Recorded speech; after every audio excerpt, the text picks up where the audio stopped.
Avant de visiter quelques abbayes cisterciennes remarquables, il peut être utile de remonter aux origines de l'ordre monastique. Benoît de Nursie, que l'on voit dans cette miniature du XVe siècle, expliquait sa règle monastique au Monte Cassino, et encore dans cette enluminure du XIVe, établit en 530 les principes de vie collective de ses fidèles. La journée des moines est divisée en 3 parties, la prière, le travail et la lecture des textes sacrés. Ces 3 activités doivent pouvoir se réaliser dans un ensemble clos, autonome, ce qui implique une organisation de l'espace et une architecture. À côté de l'espace consacré à la vie spirituelle, doit se développer celui de l'autonomie économique, conditionnant ainsi le lieu d'implantation. Eau, moulins, jardins pour l'alimentation et plantes médicinales, différents ateliers. C'est sur cette base que vont essaimer les monastères. Et pour ce qui est de la France, on doit citer Cluny, fondé en 910 en Bourgogne. Mais les moines de l'abbaye de Molesme autour de Robert voulurent revenir à un respect plus rigoureux de la règle bénédictine en fondant Cîteaux en 1098. Bernard de Clairvaux fera rayonner l'ordre cistercien au XIIe siècle.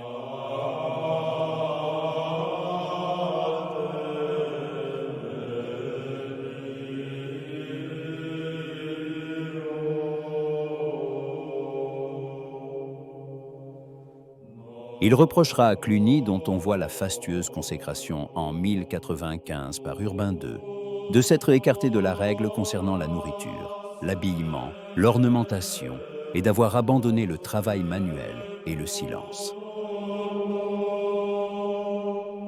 Ce plan type de l'abbaye cistercienne divise l'espace en 2 zones étanches. En blanc, l'espace réservé aux moines, et en grisé, celui auquel sont astreints les convers. L'église abbatiale en croix latine est orientée à l'est. Le chœur et le maître-autel sont réservés aux moines. Les laïcs et les convers se limitent à la partie ouest de la nef.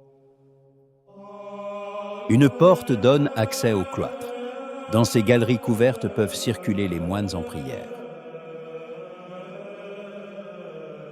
Le carré central est doté d'une fontaine propre aux ablutions.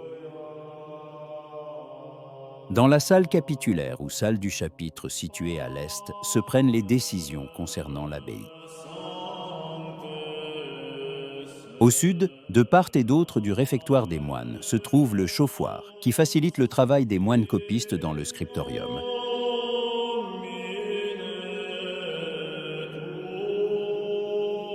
Et la cuisine prolongée du cellier.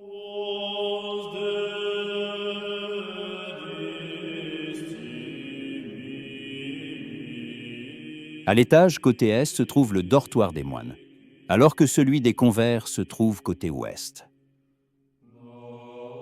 La grange constitue le centre de l'organisation économique.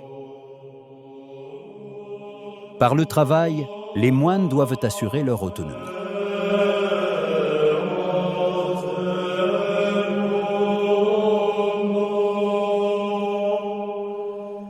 Les principes cisterciens ont des conséquences radicales sur la création artistique vite assimilée à un acte prétentieux voulant compléter l'œuvre de Dieu. Ce sera l'un des points d'achoppement avec l'abbé Sugère de Saint-Denis, pour qui rien n'était trop beau pour le glorifier. Les cisterciens privilégient l'immatériel, l'esprit, la lumière, comme manifestation du divin.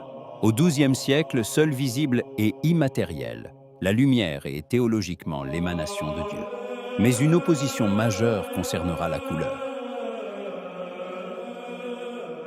Pour l'abbé Souget, la couleur est partie intégrante de la lumière.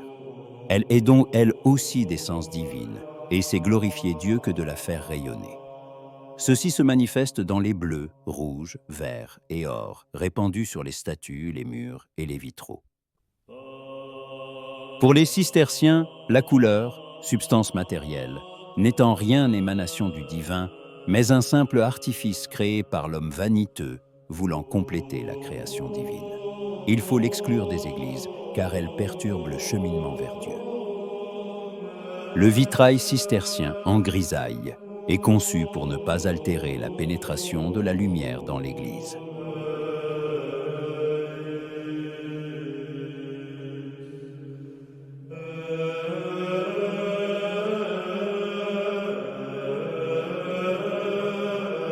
L'architecture sans ornementation, aux lignes droites, aux pierres sans aspérité, vient faciliter la circulation de la lumière.